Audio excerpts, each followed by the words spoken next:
My therapist set down a partially full glass of water and asked me if I'm an optimist or a pessimist.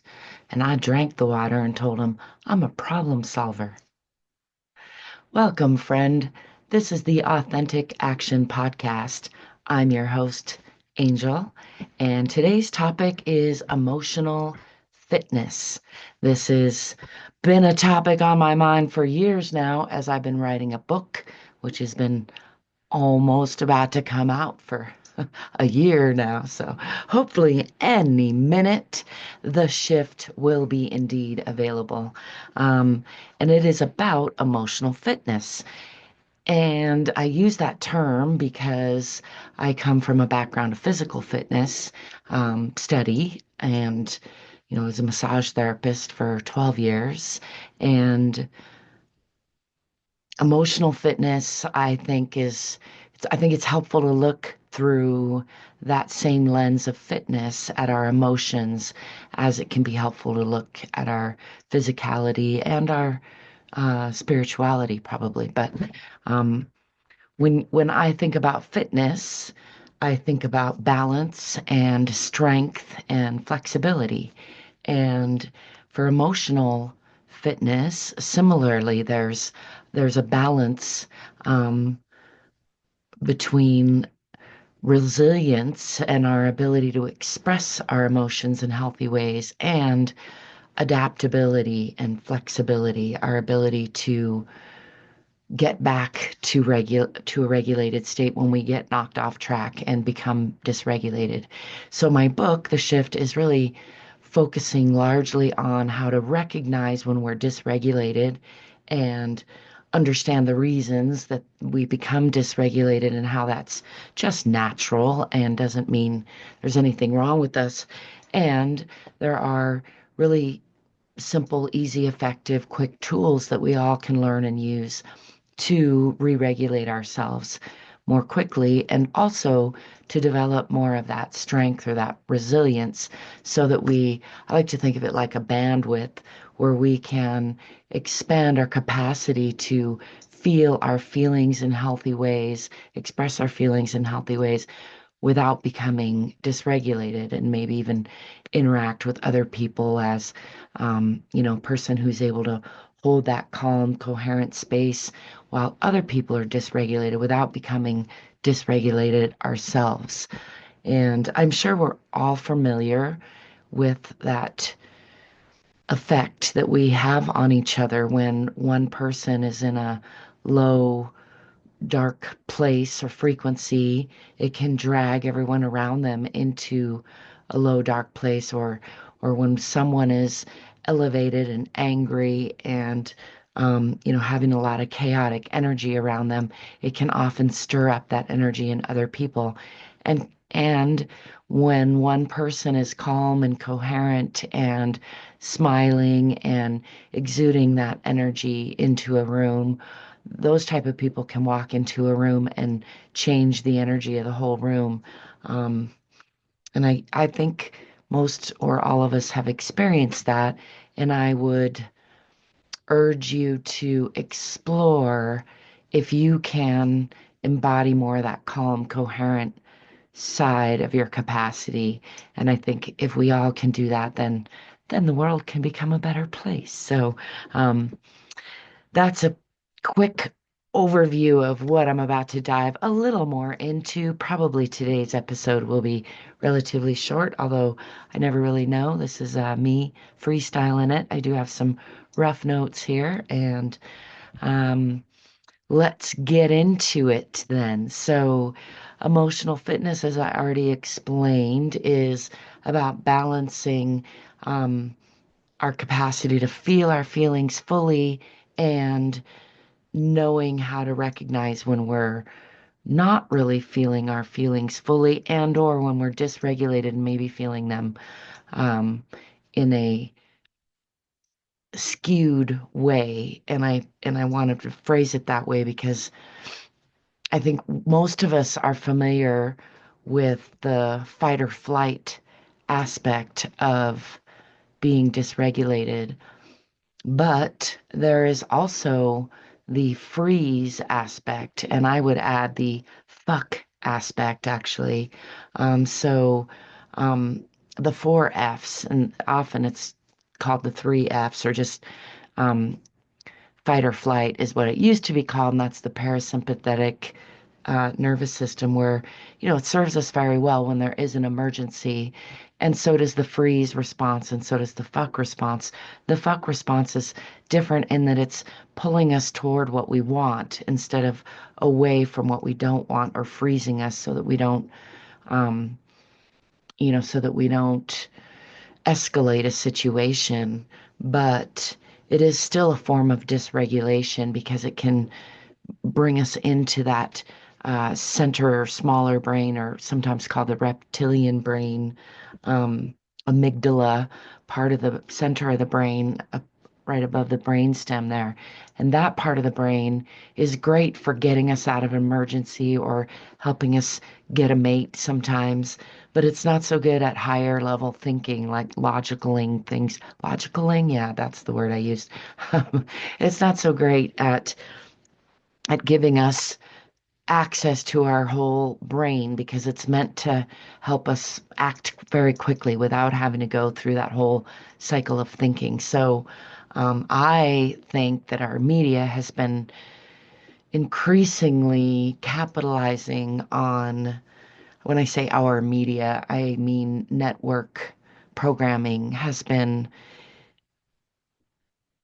in my lifetime, increasingly capitalizing on this just natural occurrence in the human brain that when, and not just humans, mammals in general, when we get in that other side of the nervous system, the parasympathetic side clicks in, and we're not digesting then, and we're not thinking things through then. We're either running, or we're fighting, or we're freezing, or we're pursuing a mate. So, um, in those states we're just not thinking straight. And if you look at advertising through that lens, I challenge you to do that and see if you can figure out which of those qualities of your nervous system that advertising is playing on. Sometimes they're using sex, or really good, delicious looking food, or something that you're attracted to want to draw you to that and kind of get you out of your thinking mind. And sometimes they're using um, fear in a way that they either not use, they want you to, well, so here's an important point that I wanted to add to the freeze response is that there's this low level activation of that response going on where it's activating.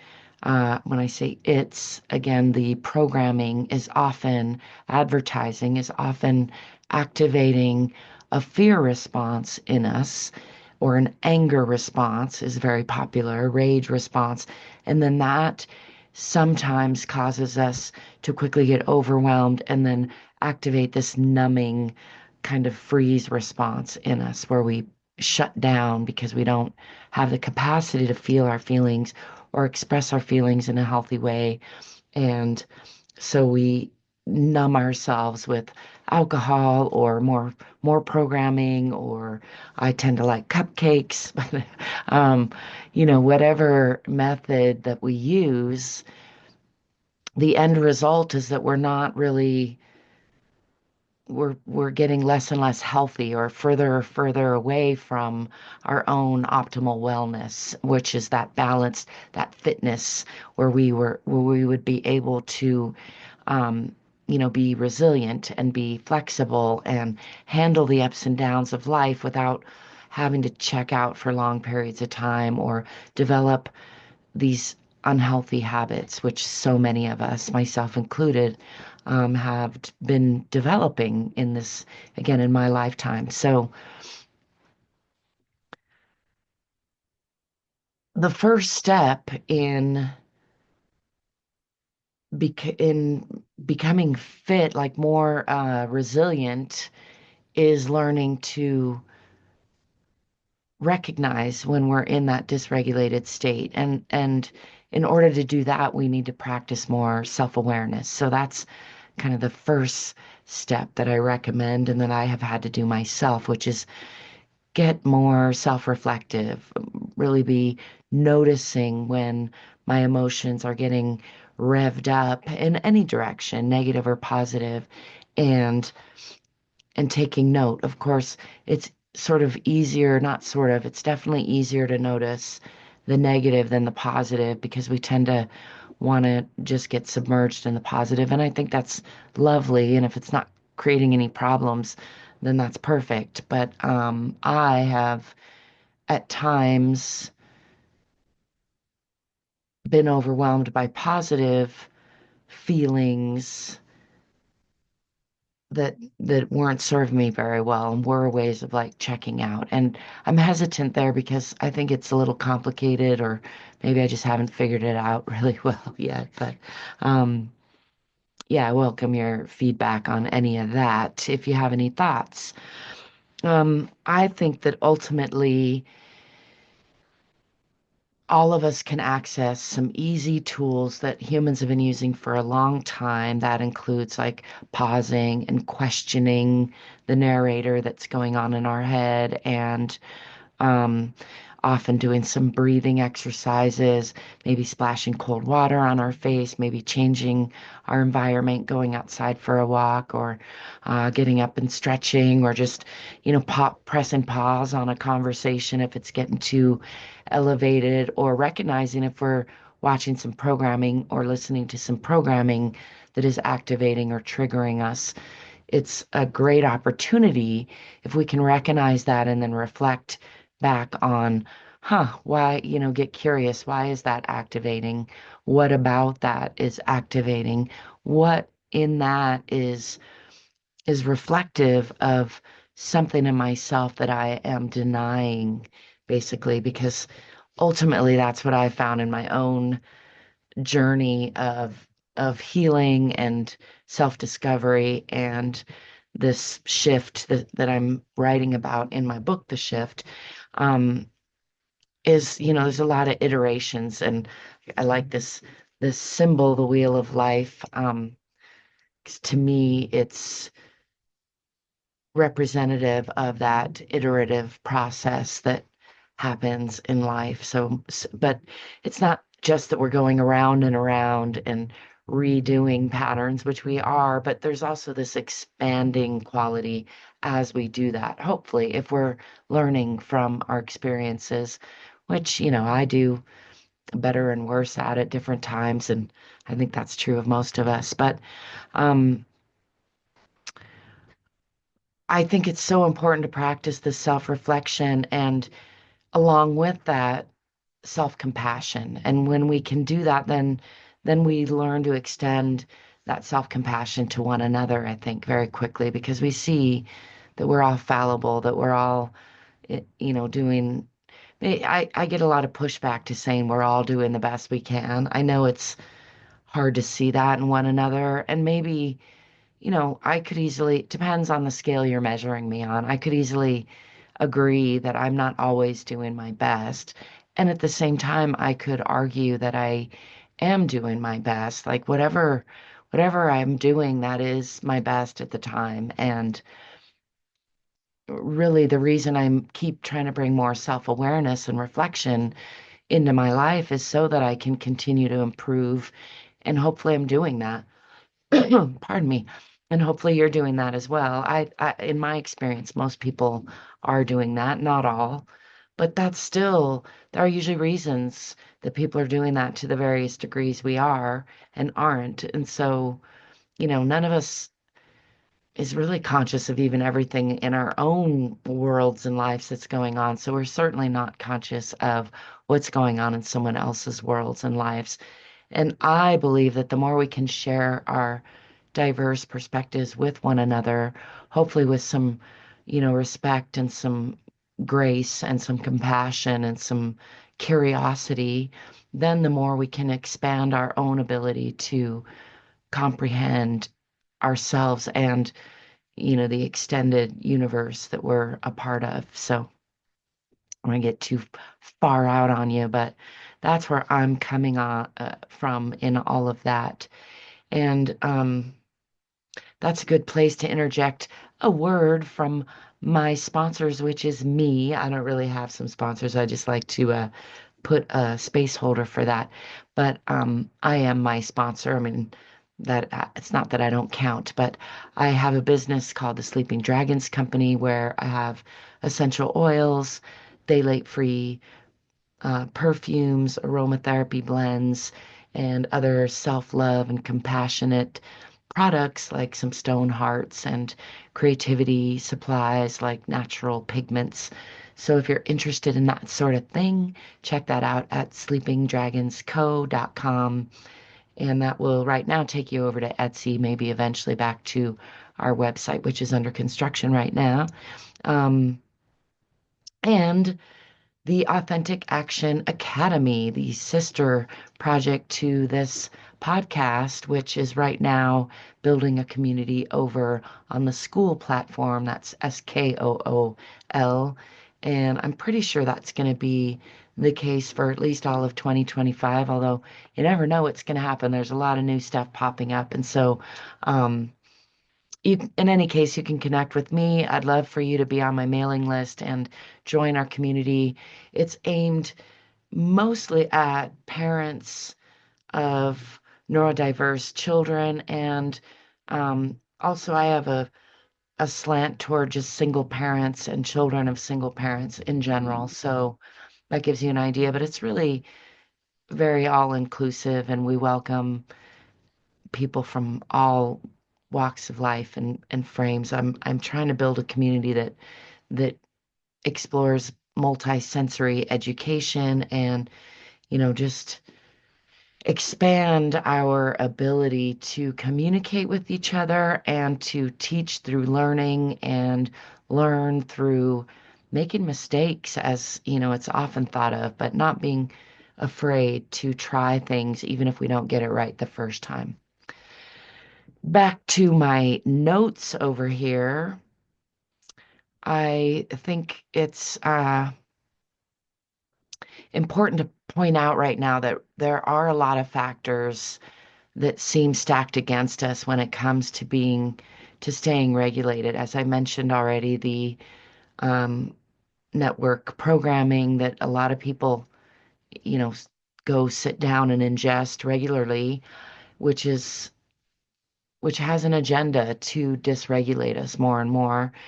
And then there's also just the rapid change that's going on in our internal and external worlds right now as we're shifting into a completely different era. And, um, you can look at it astrologically or societally, or evolutionarily. And in all those fronts, there's a lot of things stacking up I think we should, again, be patient and compassionate and give ourselves a lot of grace and everyone else a lot of grace, because there's a lot working to trigger that dysregulation or that fight or flight or freeze or pursue response in us and shut us down from being able to really think.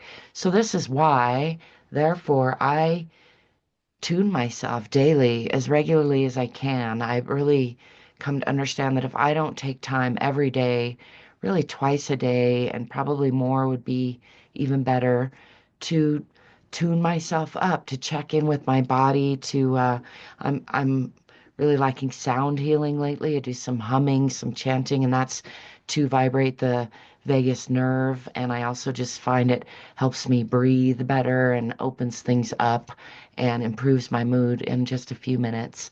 I do, some belonging walks where I'm getting outside. And again, it helps me breathe and move my body and just look at nature, look at the sky, listen to the birds, all those kind of things. I do some other things, and I'm sure you have some things coming to mind now that you know that you either are doing or could be doing, that help you stay regulated. And the resilience part of this for me is doing that regularly, because um, I think of it like red light, green light, red, yeah, red, yellow, green light.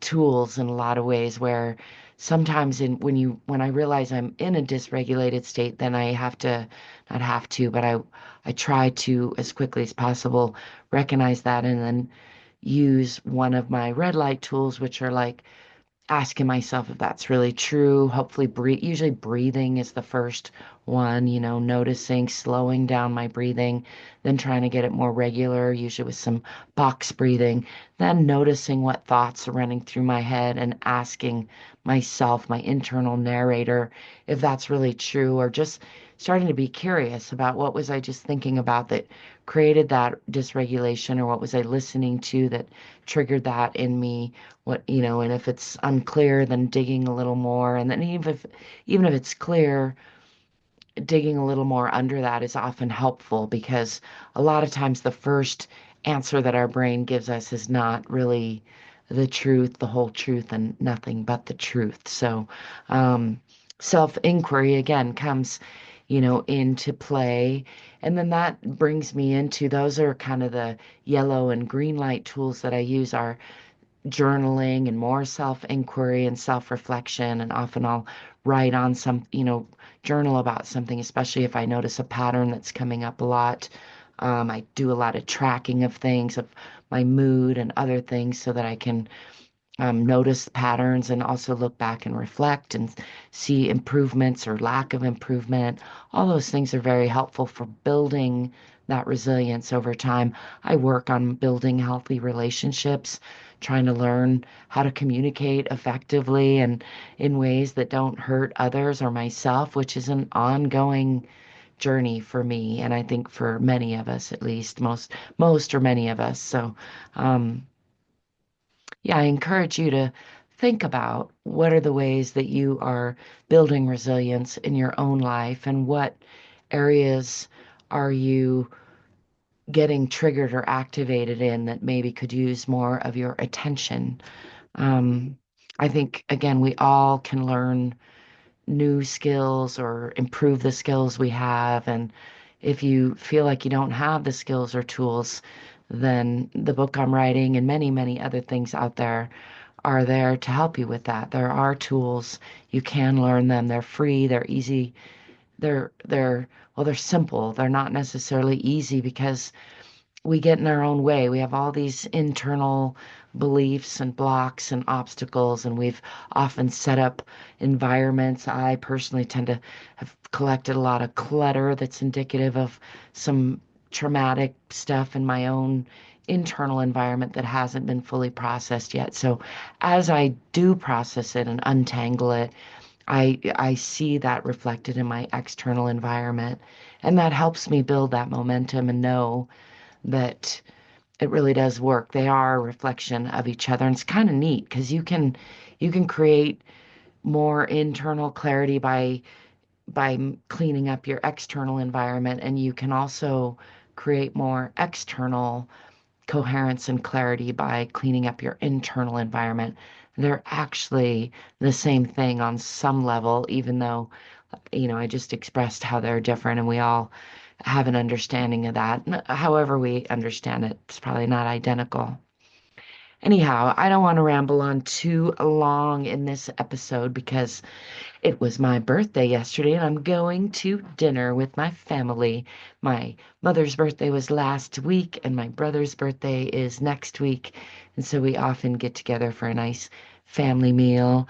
And last night I had some friends over for a nice friendly meal, which I haven't enjoyed much of that since the lockdowns in 2020. So, um, it's been very, very nice to start to feel like humans are maybe we're just getting desperate enough for that human connection that we're willing to take some risks again and try to come together and learn how to, just get along, even if we have differences and even if we sometimes get dysregulated, how to give each other that grace and compassion and help each other come back into that regulated state. That's another big thing that I want to try to get across to others and help cultivate in myself is that we're so like contagious to each other. We're such a collective that I'm sure you've heard the expression hurt people, and also healing people help heal people. So the more we can all heal ourselves, the more we can help each other heal. I don't really believe we heal someone else, but we can help create space for others to heal. And, as a therapist and as an herbalist myself, I certainly have done all the facilitating. Well, I don't know if I've done all I can, but I try to facilitate whenever I get that opportunity, um, to facilitate others by way of helping them find the right herbs or oils or, body work practices or exercises. Still, though, the actual healing that's going on in their body is their own body's healing, their own healing. So the body is amazing at healing. It's also amazing at having feelings. And the reason I talk about emotional fitness instead of just emotional intelligence, which is related to it, is that just like when you're building muscle, if you don't work the muscle, it'll get weaker, right? You can build yourself up by practicing and pushing yourself just a little bit past your comfort zone. And most of us are familiar with that and understand that in the physical fitness realm, but I think we could use some more open-mindedness around the emotional fitness realm, because if you're just suppressing your feelings and not practicing feeling them and expressing them in healthy ways, even if it's messy at first, even if it's imperfect, because it's going to be, then how are you going to build that resilience, where that strength, that ability to really feel your feelings more fully? And that's what I want for all of us, because feeling your feelings fully allows you to live a rich, a vibrant, fulfilling life with a sense of purpose and meaning. And if you suppress your feelings and just numb out and don't feel them, even if you're not getting, losing it and getting dysregulated, as people call it, you still actually are being in a dysregulated state. You're living like half alive or quarter alive or 1/10 alive. So dial that notch up, my fellow human beings, my friends, and dare to feel your own feelings. And if you're interested in some help, there's help available. There's guidance. There are many, many people like myself out there trying to do the best we can to facilitate and hold safe spaces for more healing. Um, if I can do this and create that space in myself and do the healing that I can do, that I know I can do because I've done it, and so many people that I've been witnessing have also done it. And I want to pause there and just interject. It's not like we're done doing it, but there has been a lot of healing that has happened so far, and I believe there will be more healing. So if I can do it, then I believe you can do it, is the point I was trying to make there. So I hope that you will join me in that journey. I hope that you will sign up for my mailing list if you're interested in any of this. And in any case, whether you do or don't, I hope that you will take a little pause and just check in with yourself. Give yourself a little extra love today, because you're worth it. And remember that laughter is one of the best medicines. Life is much too important to take it too seriously. So lighten up a little bit if you can, my friends.